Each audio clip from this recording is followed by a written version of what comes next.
Hi there, lovely parents, and welcome back. It's wonderful to connect with you again. Have you ever had one of those moments?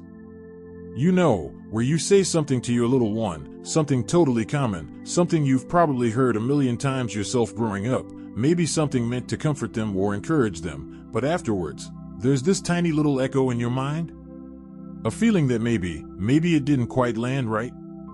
Or perhaps you saw a fleeting expression cross your child's face, confusion, maybe a slight withdrawal, that made you pause. It happens to all of us. In the whirlwind of parenting toddlers and preschoolers, juggling snacks and sleep schedules and endless questions, our words sometimes come out on autopilot.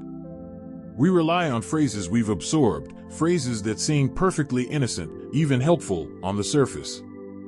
But here's something really important to remember, especially during these incredible formative years from 1 to 5, our words are like building blocks for our children's inner world.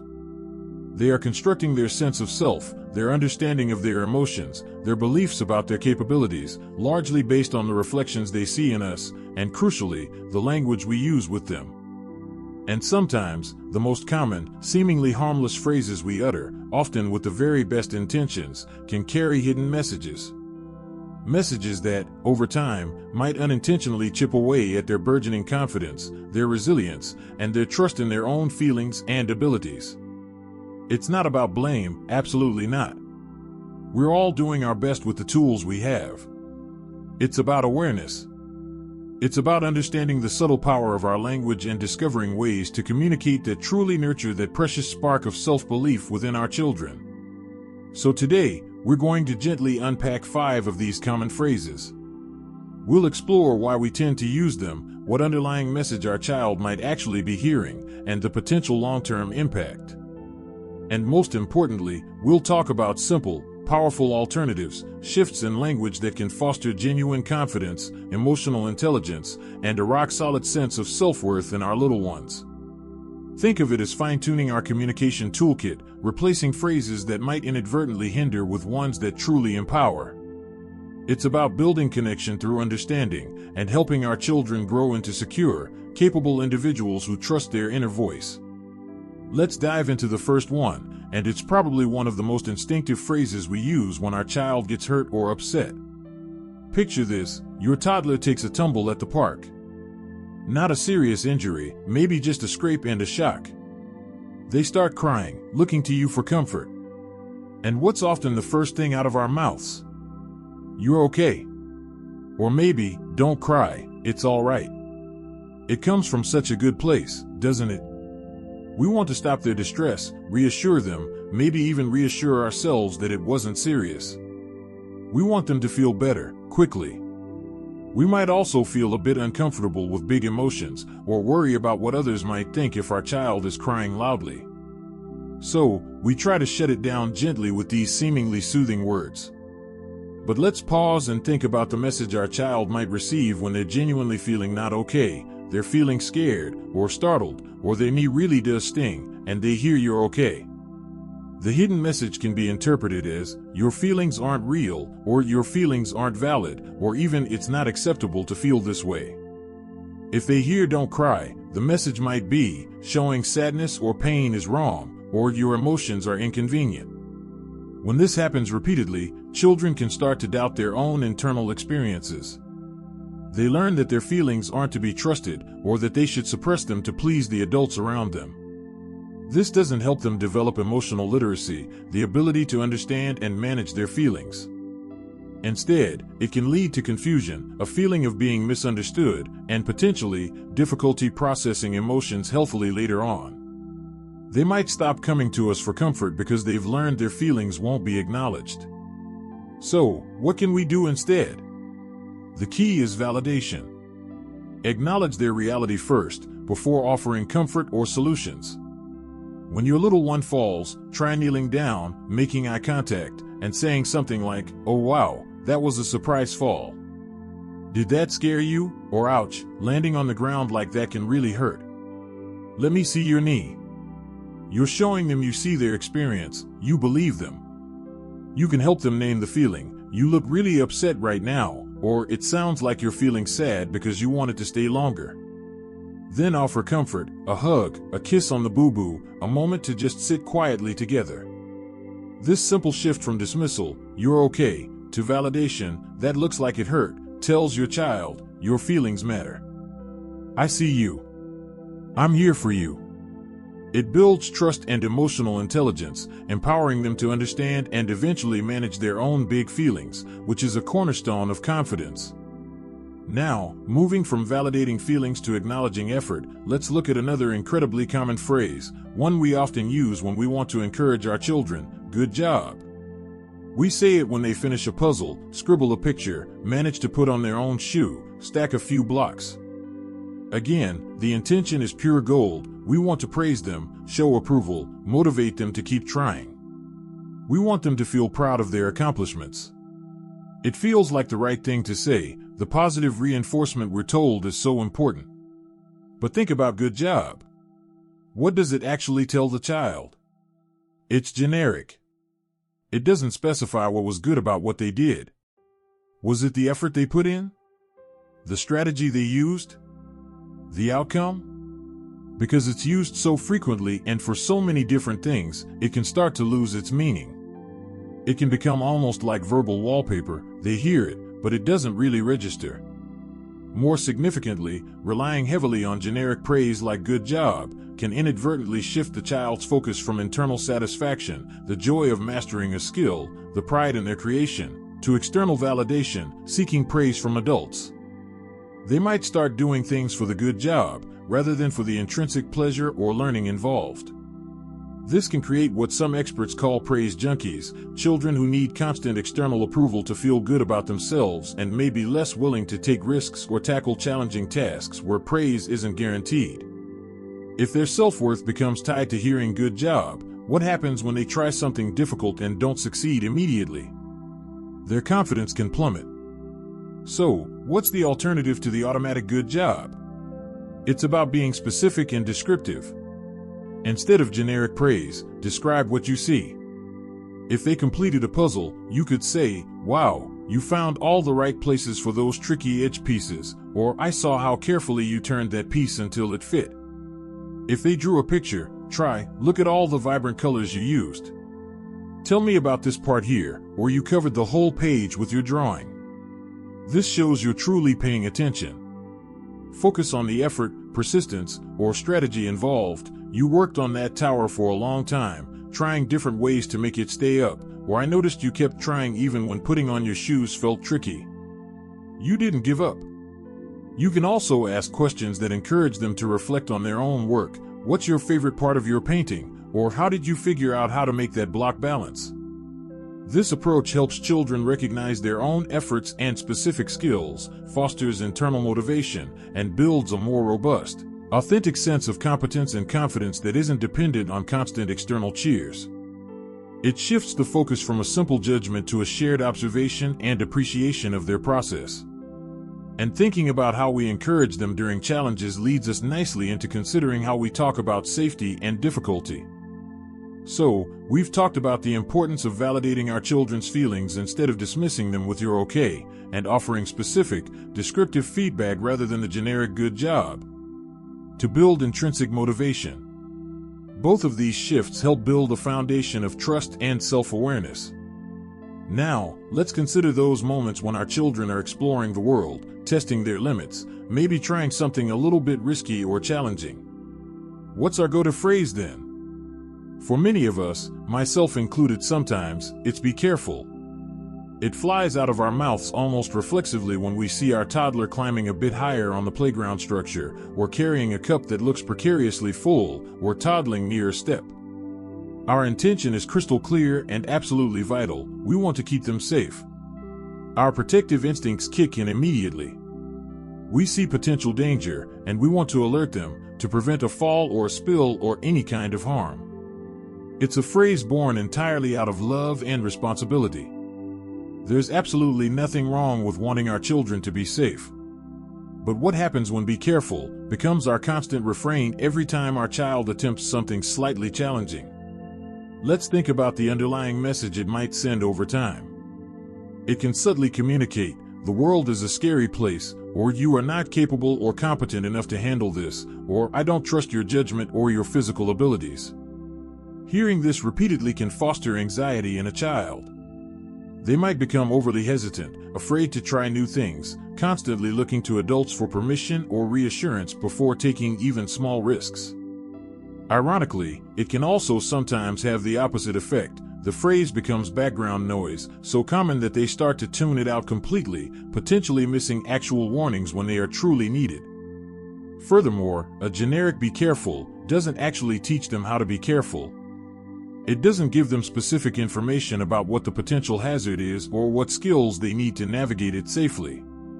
It just injects a dose of anxiety into the situation.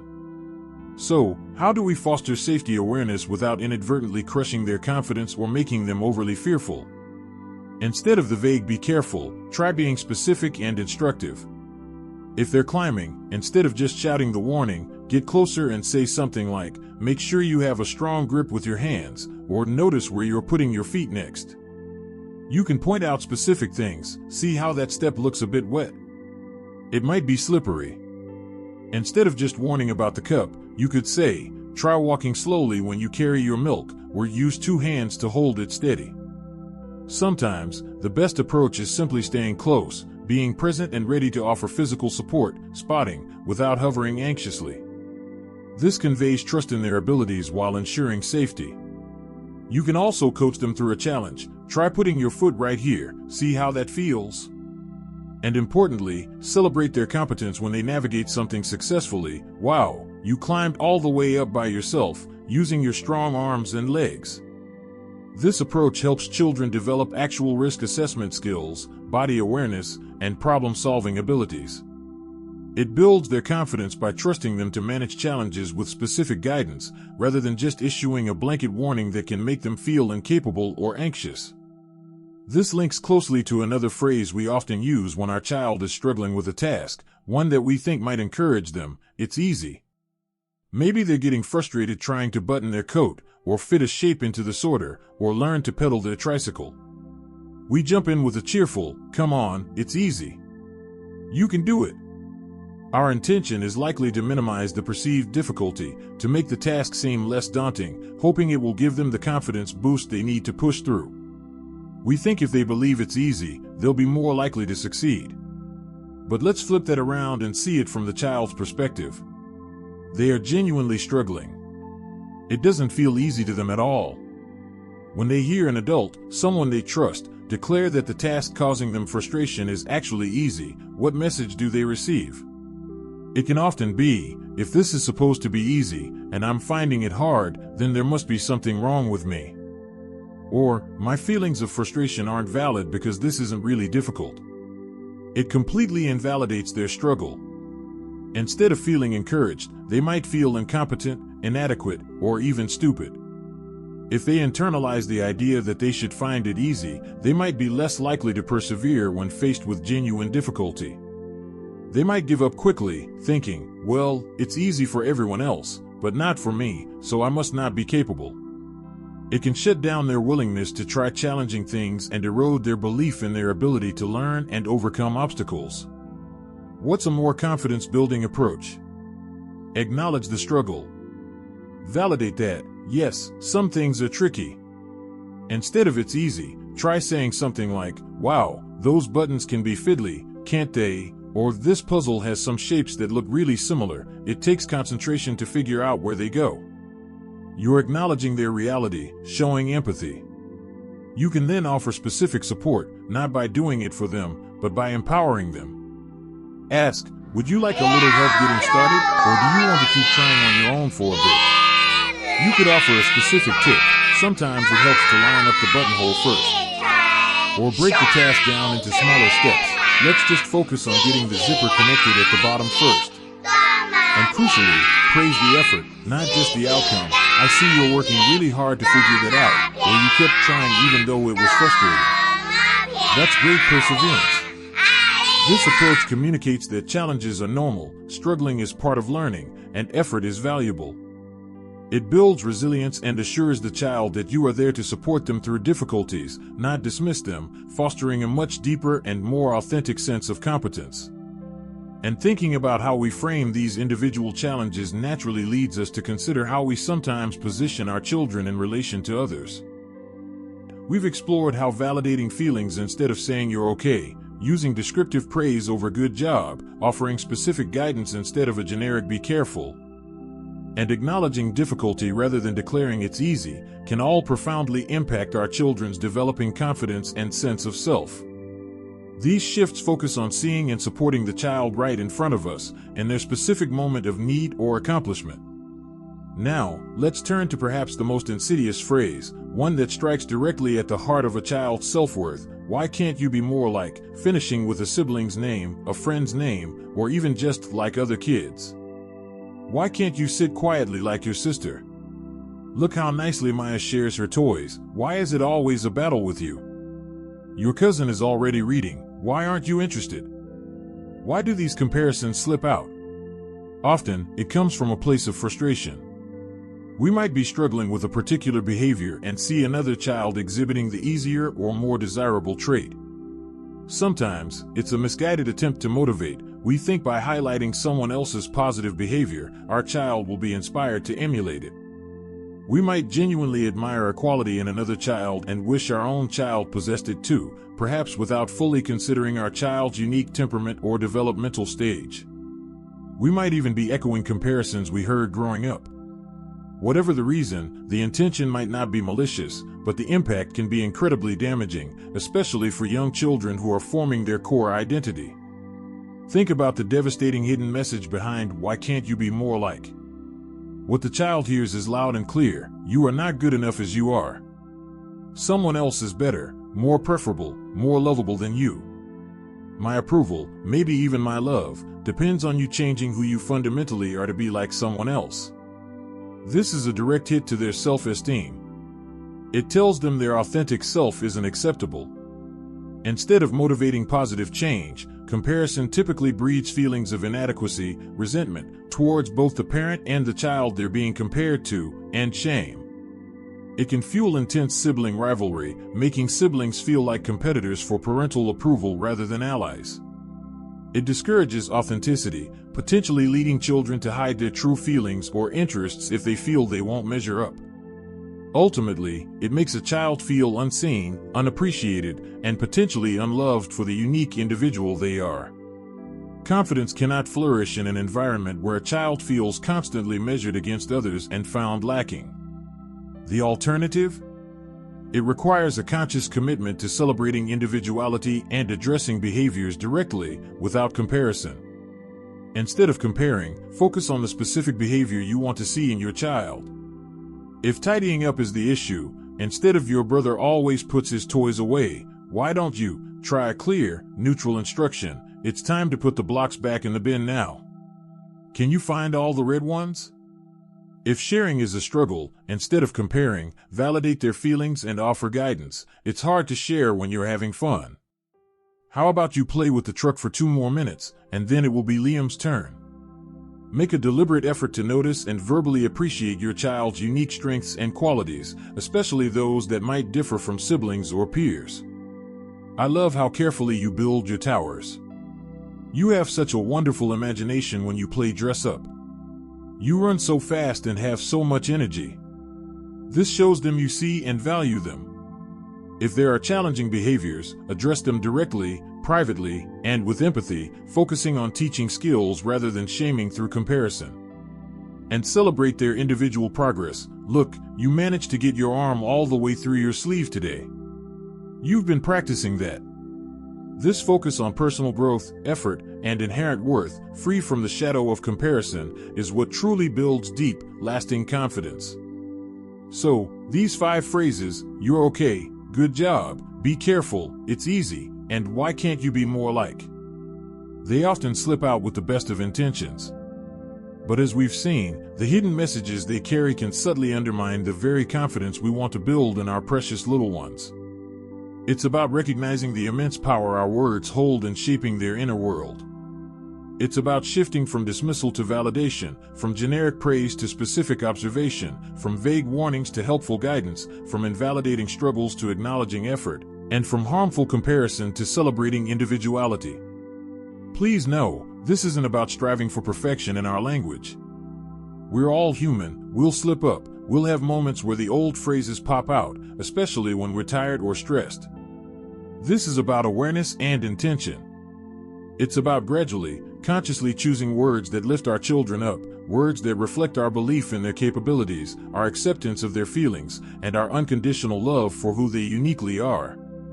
Every small shift we make, every time we pause and choose a more validating, specific, or accepting phrase, we are strengthening their foundation of self-worth. We are deepening our connection with them. Remember, you are their safe harbor, their mirror, their guide. Your words matter immensely, and by using them mindfully, you are giving your child an incredible gift, the gift of believing in themselves. I'm really curious to hear your thoughts.